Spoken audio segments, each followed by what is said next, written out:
Hi Year 9, for your third lesson of the fortnight, you're going to be completing a lesson on how did life change for German Jews after 1933.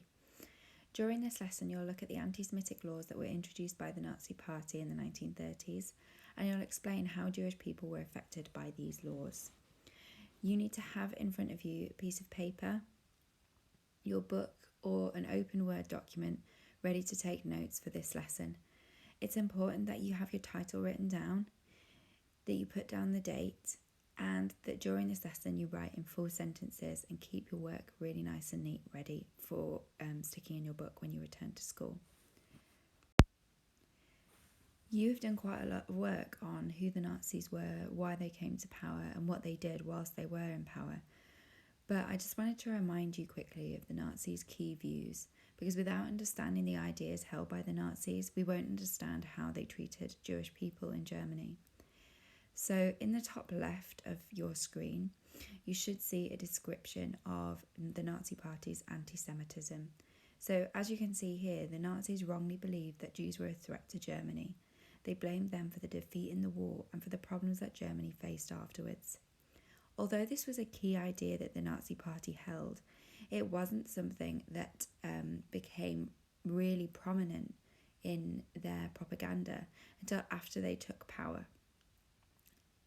In the years up to 1933, the Nazis focused on the fact that they would regain German pride, that they would create work for people who needed it, who lost their jobs during the Depression. So much of their arguments were focused on improving the lives of German people, and the anti-Semitism didn't become as clear as it would later be until after they took power. However, Hitler's book Mein Kampf, which he wrote in 1924, made his anti-Semitism very clear. So for any German person who read Hitler's book, they would have had a good idea of just how anti-Semitic the Nazi Party would become. An important aspect of Nazi Party ideology was the idea that democracy had been damaging for Germany. Now, it's important to remember that at this time, people didn't have such a strong sense as we do about the value of democracy. Democracy was new to Germany. It hadn't existed in Germany until after the First World War in 1918. And as far as Germans could tell, democracy had not really improved Germany. Germany had got weaker. Germany was suffering from unemployment. Germany had agreed to sign the Treaty of Versailles as a democracy. And so for many people, democracy had brought chaos, it had brought weakness, and actually a return to a single leader, like they'd had under the Kaiser or king, was seen as a positive thing. Another important part of Nazi beliefs was nationalism, a belief that Germany was superior to other countries, and not only that, but that other countries' suffering would be worth it if it meant that Germany was to do well. And that was strongly connected with their belief about Lebensraum. Lebensraum was the idea that Germany needed more land to gain strength. And German people aimed to create a greater Germany by uniting with other countries in Europe, and particularly countries that spoke German, like Austria. So there are some other ideas on here as well. If you want to just pause your video and just read those through to remind yourself of what the Nazi ideology was. This should also be a recap for you, but it's really important to recognise that the Nazis controlled German people in a number of different ways. One of the ways in which the Nazis controlled German people was through censorship. Censorship was when all information that could oppose the Nazi ideas and could encourage German people to challenge Nazi ideas was controlled and taken out of society as much as possible. Now, what you'll look at in this lesson is the fact that the Nazis sold a number of lies to the German people, and many of those lies were believed by many people. We have to recognise that German people did not have the option of going on the internet and checking the information that they were being told by the Nazi Party. They couldn't even go to a library to fact check what they were being told, because the Nazis had held book burning ceremonies early on in their time in power to get rid of any books that challenged what they were saying about Jewish people. So we have to bear in mind that German people, it was difficult for them to challenge what they were being told. That was even more difficult because the Nazis also used a system of terror in order to control the German people. So the Gestapo, who you learned about in previous weeks, were the secret intelligence police. Even though we actually know they weren't that strong, there was only one Gestapo officer for every 4,000 Germans. The German people didn't know that. They were told by by film and radio, that the Gestapo were incredibly strong, that they were always listening, and therefore there was a real sense that challenging the Nazis would lead to arrest, being sent to a concentration camp.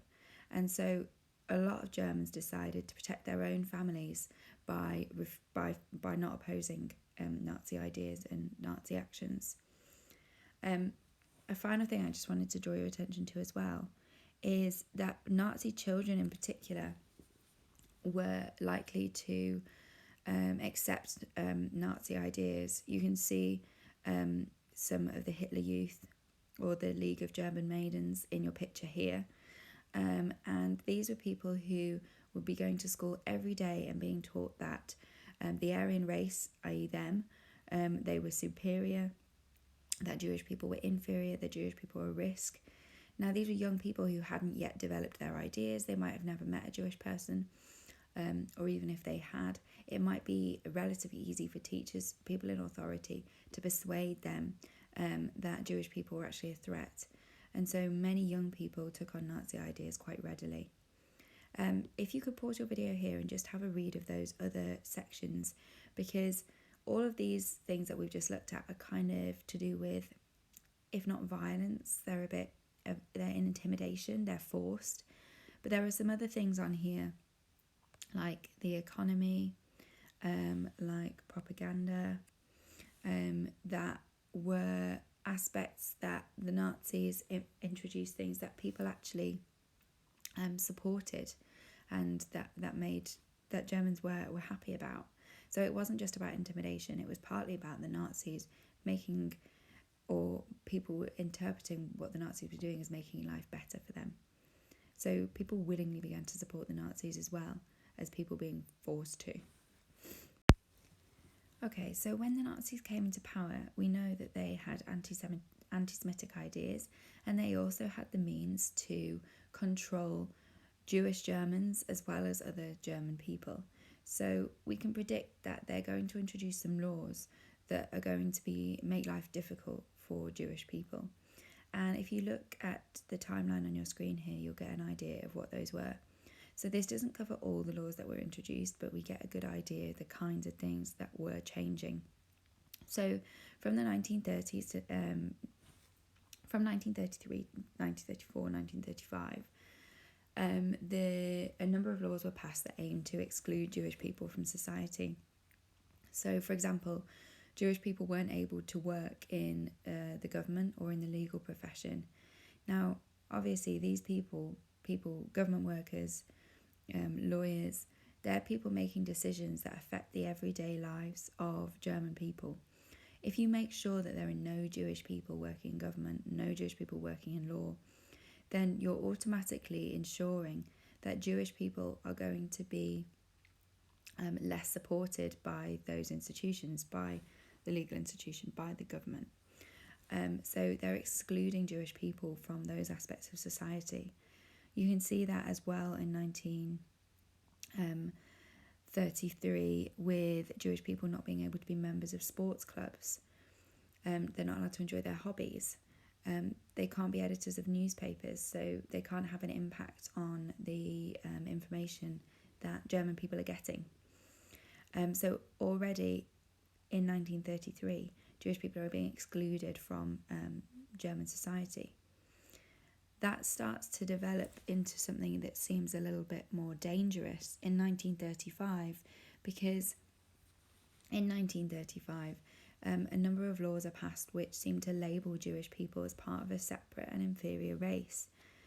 The fact that the Nuremberg laws prevented German Jews from being German citizens, prevented German Jews from having sexual relationships or from having loving relationships with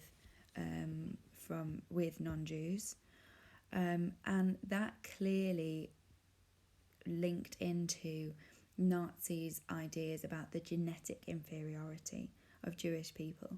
So trying to prevent Jewish people from having children with non-Jewish people was an important part of that, because Germans had argued all along, because Nazis had argued all along that German people were genetically superior. So they were trying to separate the genetics of Jewish and non-Jewish people.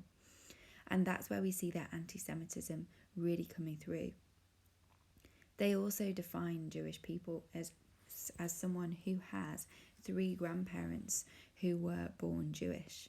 So if they had 3 grandparents that said that they were Jewish on their birth certificate, that would make you Jewish, even if you had never been to a synagogue, even if you would never have seen yourself as Jewish.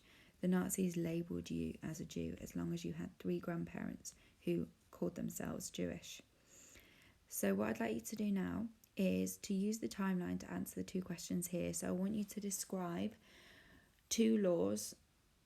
You could do more than 2, but at least 2 laws which aim to exclude Jewish people from society, and then 2 laws which aim to label Jewish people as part of a separate and inferior race.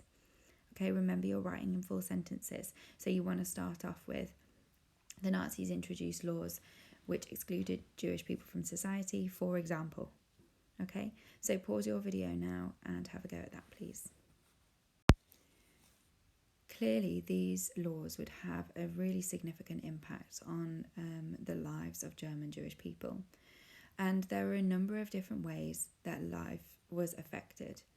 The first was an economic impact on the lives of Jewish people. You can see in the picture on your screen that SA officers, so the brown shirts, were used to try and persuade German people not to shop in Jewish shops. And there was also a boycott of Jewish shops that was introduced. A boycott is when people are encouraged not to pay for a certain service or shop in a certain business. So many Jewish people who ran a shop had to close their shops because they stopped making any money, because German people were told that it was unpatriotic or un-German to shop in a Jewish shop. And many were persuaded not to do that. I mean, if you go into a shop and you're confronted with 2 men with weapons and a sign telling you that it would be un-German to shop in that shop, you're probably going to choose to shop somewhere else. Even if you don't agree with them, it's just going to be easier for you. So Jewish people who were shopkeepers, but also Jewish people who worked for the government, worked for legal firms or in the military, they would have lost their jobs. So it became very difficult for Jewish people to support their families. A really important side of the changes that Jewish people were experiencing were the social changes as well. So not only were people suffering financially, but it was very difficult for Jewish people to live the life that they had done before. They couldn't go to enjoy their sports clubs as they might have done before. Schools stopped admitting Jewish people in some places. So Berlin in particular stopped admitting students into Berlin schools in 1937. And even for those children who were still going to school, life became incredibly difficult very quickly. As I said earlier, the children were the ones who are most likely to change their ideas to be in accordance with Nazi ideas very early on, because they didn't yet established the ideas in their ideas in the way that adults had. They were more likely to, as they were still having their education, they were more likely to take on anti-Semitic ideas. So the children treated Jewish children badly quite quickly. Not all children, but many of them did. And also the teachers did as well. Jewish teachers weren't allowed to be teachers anymore after 1936. And very early on in the Nazi government, Teachers have been forced to accept Nazi ideology and to teach Nazi ideology about race and about history. And we can see how that impacted normal students from this quote from Yuri Ben-Ari, who he says, "I was the only Jew in the school. They taught us race theory every morning. Although I asked to be excused from these lessons, they wouldn't let me, and instead I got 10 lashes." So in race theory, these lessons that he was forced to attend, he would have been taught about the inferiority of the Jewish race. He would have been told that the Aryan race, which were Christians from Northern Europe, he would have been told that the Aryan race was superior to him, and that he didn't deserve the same benefits that his other classmates did. His classmates would have been encouraged to criticise him and his family, and they wouldn't even let him sit those lessons out. So for children, their social lives were really damaged as well. A really important part of the change to Jewish people's life was the change to non-Jewish Germans' attitudes towards Jews. We know that attitudes towards Jews changed amongst the ordinary German population because of things like the sign that you can see on your screen here. So this is a sign outside of a town in Lower Saxony in Germany, and it says on it, "Jews here in Hildesheim unwanted." And these kinds of signs appeared all over Germany, in towns, cities, villages, basically saying Jewish people aren't welcome here. And you can see how this affected a young Jewish girl called Gerda Haas. So she says, "My sister and I used to slink by those huge banners that were all over the city, and we used to just try not to see them, thinking if we didn't see them, they weren't there. But they were there. That just little by little, that really took over." Now, I think what she means when she says that in the final sentence is she means anti-Jewish feeling. Little by little, it really took over. So even if you were someone who had never really been against Jewish people before, your government is encouraging you to be anti-Semitic. People around you are becoming more openly anti-Semitic. You can see signs up in your local area with anti-Semitic ideas, propaganda, films, the newspapers, the radio. All of these are spreading anti-Semitic messages. Some might have ignored it, or perhaps even most ignored it or chose to accept it without necessarily embracing it. But many people also took on those messages, became active supporters of those messages. Although there were a few who tried to help Jewish people, who tried to challenge the ideas of the Nazis that were anti-Jewish, really they would have been taking a huge risk to do that. They knew about the Gestapo, they knew about the concentration camps, and so many just decided that that was too much of a risk for them and their families, and so they continued to ignore the anti-Semitism around them. So what I would like you to do is use the information on this slide to answer that question. So why might a German become more anti-Semitic during Nazi rule? What might be changing to encourage a German who previously hadn't been very anti-Semitic? Why might they become more anti-Semitic during Nazi Germany? And just bear in mind the definition of anti-Semitic.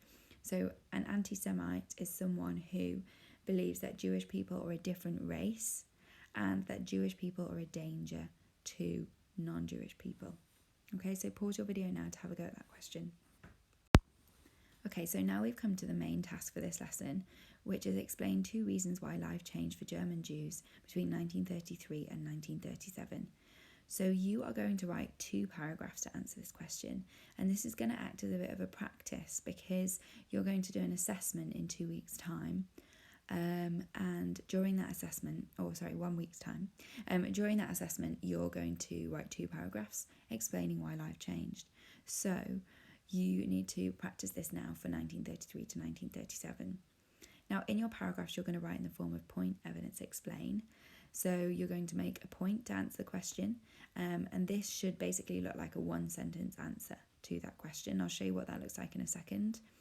You're going to back up your point with evidence. as specific as possible. And to find the evidence that you want to use, you might want to go back through the video to look at your other slides. You might want to look at the questions that you've been writing answers to. And then finally, you just need to explain, how does your evidence support your point? And your point is always going to be linked to the question. So if you explain how your evidence supports your point, then you'll be explaining how the evidence answers the question as well. Okay, so I'm going to take you through one paragraph. It is completely up to you whether you write a paragraph based on my model paragraph or if you do your own. It's completely fine. But I want to explain to you what the paragraph might look like, and then you're going to have a go at doing your own.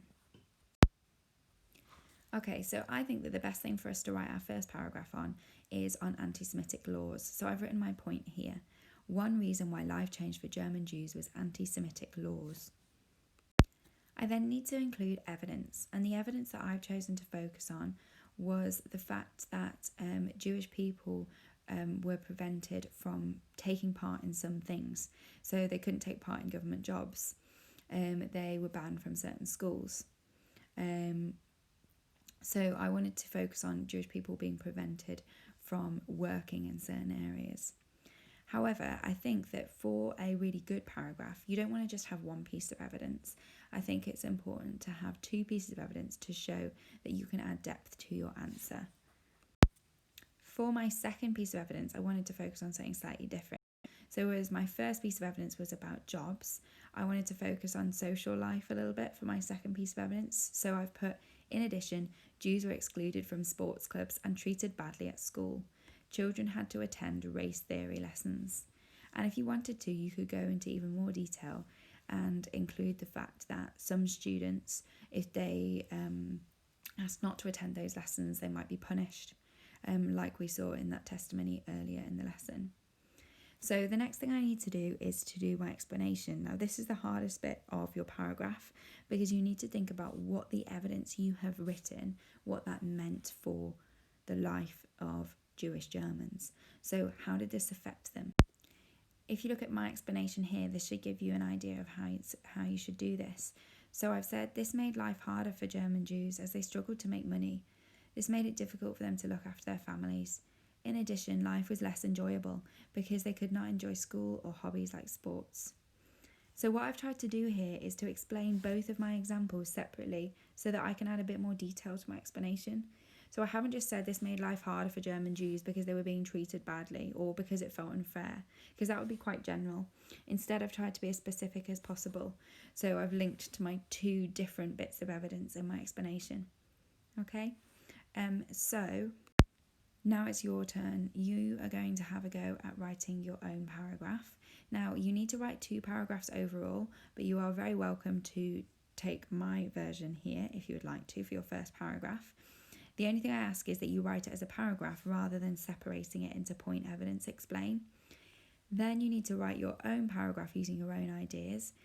To help you, I've given you a point as a suggestion. So if you want to, you could base your second paragraph on the fact that one reason why life was changing for German Jews was the changing attitudes of non-Jewish Germans. So you could use that point, but you don't have to if you don't want to. You then want to put some evidence, and I've given you some sentence starters to help you think about what you could say there, and then explain how did that affect the life of German Jews. Okay, so it will probably take you about 5 minutes to do the first one, because that should be nice and quick because I've kind of done it for you. And then maybe 10 minutes to do the next one because you've got to think quite a bit more for that one. Okay, so pause your video now so you can write your 2 paragraphs.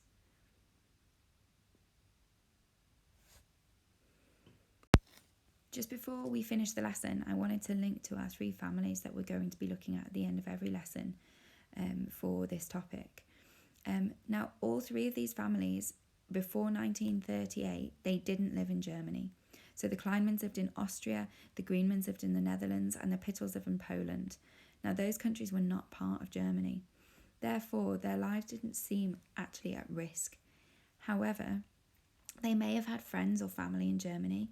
They may have just had a sense of kind of horror about the way that people from their religion were being treated. I think the family that would have been most concerned would be the Kleinmans. Although the Pittles lived in Poland and that bordered with Germany, the Kleinmans lived in Austria, which bordered with Germany but also was a German-speaking country, and many Austrians actually wanted Austria to be part of Germany.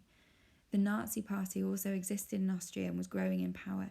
So for the Kleinmans, there might have been a growing concern that what was happening in Germany might soon happen to them. Okay, Year 9, so well done, you got to the end of that third lesson. This lesson you should have answered your 3 short answer questions and then written 2 point evidence explain paragraphs explaining why life changed for German Jews. This is a really difficult topic, as I said at the beginning of last lesson.